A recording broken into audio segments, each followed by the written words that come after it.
हरे कृष्ण।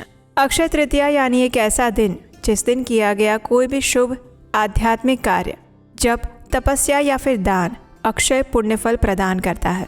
ये एक ऐसा दिन है जब देवी लक्ष्मी की कृपा को आप घर पर आमंत्रित कर सकते हैं। भगवान नारायण की पूजा करके अपने आध्यात्मिक बैंक अकाउंट को भर सकते हैं। और ये ऐसा दिन है जिस दिन किया गया कोई भी शुभ कार्य का आरंभ आपको अनंत गुना अधिक फल प्रदान कर सकता है और वो सदैव आपके साथ रहता है। और ऐसा ही अक्षय तृतीया का दिन बस कुछ ही समय में आने वाला है। तो चलिए आज के इस वीडियो में जानते हैं कि इस बार अक्षय तृतीया कौन से दिन आएगी, इस दिन के शुभ मुहूर्त कौन से रहेंगे और अक्षय तृतीया के दिन सोने चांदी की खरीदारी का समय कौन सा रहेगा। इस बार हमें अक्षय तृतीया पर सुवर्ण तथा चांदी की खरीदारी के लिए 19 घंटे का समय प्राप्त हो रहा है, लेकिन उसमें भी बहुत सारे शुभ मुहूर्त प्राप्त हैं। तो वो कौन कौन से हैं, इन सब के ऊपर आज इस वीडियो में विस्तार से बात करेंगे। तो आइए आज का अक्षय तृतीया कब है, ये विशेष वीडियो आरंभ करते हैं। अक्षय का अर्थ है जिसका कभी भी क्षय ना हो, जो कभी नष्ट ना हो, जो सदैव शाश्वत और अनंत बना रहे। इसलिए अक्षय तृतीया का दिन एकमात्र तिथि नहीं है, अपितु स्वयं भगवान द्वारा मनुष्य को दिया गया सुनहरा अवसर है, जिसमें बिना किसी मुहूर्त के, बिना पंचांग देखे आप कोई भी शुभ और अच्छा कार्य आरंभ कर सकते हैं। अपनी आध्यात्मिक प्रगति के लिए धार्मिक कार्य कर सकते हैं, अधिक से अधिक नाम जप कर सकते हैं, दान दे सकते हैं, तपस्या कर सकते हैं, यज्ञ कर सकते हैं और अपने घर की समृद्धि को बढ़ाने के लिए मूल्यवान धातुओं को खरीद सकते हैं। प्रत्येक वर्ष अक्षय तृतीया का पर्व वैशाख मास के शुक्ल पक्ष की तृतीया तिथि के दिन आता है। इस बार अक्षय तृतीया का पर्व आ रहा है 19 अप्रैल 2026 रविवार के दिन। और विशेष बात यह है कि इस बार अक्षय तृतीया रोहिणी नक्षत्र के संयोग में आ रही है, जो कि इस पर्व की शुभता को और भी बढ़ा रही है। इस बार तृतीया तिथि का आरंभ हो जाएगा 19 अप्रैल 2026 को सुबह 10:49 पर और इसकी पूर्णाहुति होगी 20 अप्रैल 2026 सोमवार के दिन सुबह 7:27 पर। तो इसीलिए क्योंकि हमें 19 तारीख को ही अक्षय तृतीया संपूर्ण रूप में प्राप्त हो रही है, इसलिए इस बार अक्षय तृतीया मनाई जाएगी 19 अप्रैल 2026 रविवार के दिन। आइए अब इस दिन के शुभ मुहूर्त के बारे में जानते हैं। अक्षय तृतीया वाले दिन प्रातः काल में पूजा करने के लिए शुभ मुहूर्त रहेगा सुबह 10:49 से लेकर 12:20 के बीच में। ये मुहूर्त उत्तर भारत और विशेषकर नई दिल्ली के लिए है। पुणे के लिए मुहूर्त रहेगा सुबह 10:49 से लेकर 12:34 तक। चेन्नई के लिए शुभ मुहूर्त है सुबह 10:49 से लेकर 12:08 तक। जयपुर और उसके आसपास के क्षेत्रों के लिए शुभ मुहूर्त रहेगा 10:49 से लेकर 12:26 तक। हैदराबाद और उसके आसपास के स्थानों के लिए मुहूर्त रहेगा सुबह 10:49 से लेकर 12:15 तक।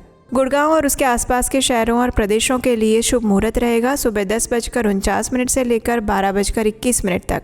चंडीगढ़ और उसके आसपास के क्षेत्रों के लिए शुभ मुहूर्त रहेगा सुबह 10:49 से लेकर 12:22 तक।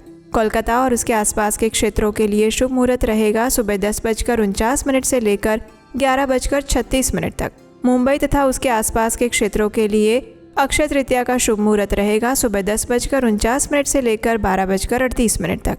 बेंगलुरु के लिए ये शुभ मुहूर्त रहेगा 10:49 से लेकर 12:19 तक। अहमदाबाद और उसके आसपास के क्षेत्रों के लिए शुभ मुहूर्त रहेगा सुबह 10:49 से लेकर 12:39 तक। और नोएडा तथा आसपास के शहरों और प्रांतों के लिए अक्षय तृतीया का पूजा शुभ मुहूर्त रहेगा सुबह 10:49 से लेकर 12:20 तक। इस बार जो अक्षय तृतीया आ रही है उसमें सोना, चांदी इत्यादि खरीदने के लिए हमें लंबे काल का शुभ मुहूर्त प्राप्त हो रहा है और ये शुभ मुहूर्त रहेगा सुबह 10:49 से लेकर अगले दिन सुबह 5:51 तक। तो इस प्रकार से आप इस समय के दौरान यानी कि 19 घंटे और 2 मिनट का समय मिल रहा है हमें इस बार। इस समय के अंदर आप अपनी कोई भी सोने, चांदी इत्यादि की खरीदारी कर सकते हैं। आइए अब देखते हैं कि इस समय के अंदर में भी और शुभ चौघड़िया मुहूर्त कौन कौन से प्राप्त हो रहे हैं। तो सबसे पहला हमें सोने चांदी की खरीदारी के लिए सबसे पहले सुबह प्रातः काल का मुहूर्त मिल रहा है सुबह 10:49 से लेकर 12:20 तक, जिसमें चर, लाभ और अमृत का वास रहेगा। उसके बाद हमें दूसरा एक शुभ मुहूर्त मिल रहा है दोपहर में और वो समय है दोपहर में 1:58 से लेकर 3:35 तक। संध्या काल में हमें एक और शुभ मुहूर्त प्राप्त हो रहा है शाम 6:49 से लेकर रात 10:57 तक।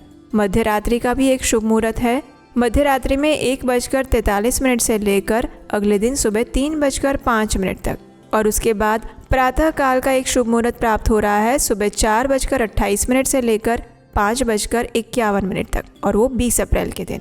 अगर इन सभी शुभ मुहूर्त के अंदर आप किसी वजह से सोना या चांदी की खरीदारी नहीं कर सकते और अगले दिन 20 अप्रैल को अक्षय तृतीया समाप्त हो उससे पहले अगर आप सोना चांदी खरीदना चाहते हैं तो उसके लिए प्रातः काल का शुभ मुहूर्त प्राप्त हो रहा है सुबह 5:51 से लेकर 7:27 के बीच में।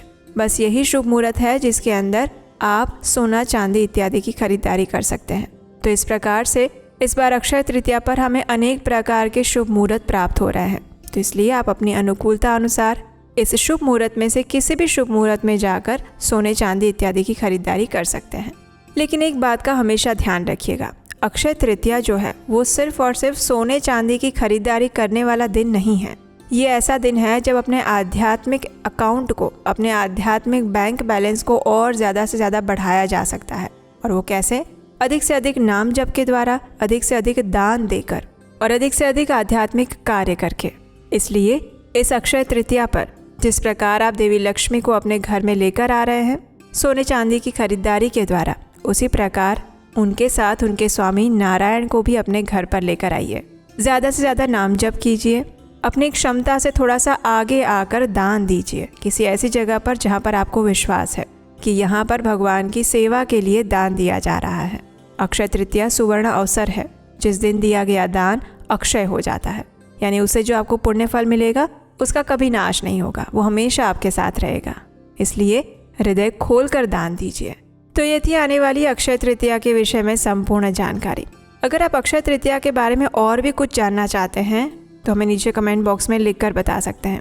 और क्या आप जानते हैं अक्षय तृतीया का इतिहास क्या है? अगर वो जानना चाहते हैं तो आपके अपने चैनल उपदेश अष्टकम को सब्सक्राइब करके रख लीजिए, क्योंकि इसी पर हम एक विशेष वीडियो लेकर आने वाले हैं जिसमें हम आपको विस्तार से बताएंगे कि आखिर अक्षय तृतीया क्यों मनाई जाती है, इस दिन क्या करना चाहिए और किन चीज़ों से बचना चाहिए, और क्या ऐसी 7 गलतियां हैं जो भूल कर भी अक्षय तृतीया वाले दिन नहीं करनी चाहिए। इन सब के ऊपर हम बहुत सारे वीडियोस लेकर आने वाले हैं। तो इसलिए अगर अभी तक नहीं किया है तो इस चैनल को सब्सक्राइब करके रख लीजिए, क्योंकि यहीं पर हम वैदिक शास्त्रों और ग्रंथों तथा पुराणों से प्रमाणभूत जानकारी लेकर आते हैं बिना किसी मिलावट के, और आप हम पर विश्वास कर सकते हैं। इसी के साथ आज के इस वीडियो को यहीं पर विराम देते हैं। हरे कृष्ण।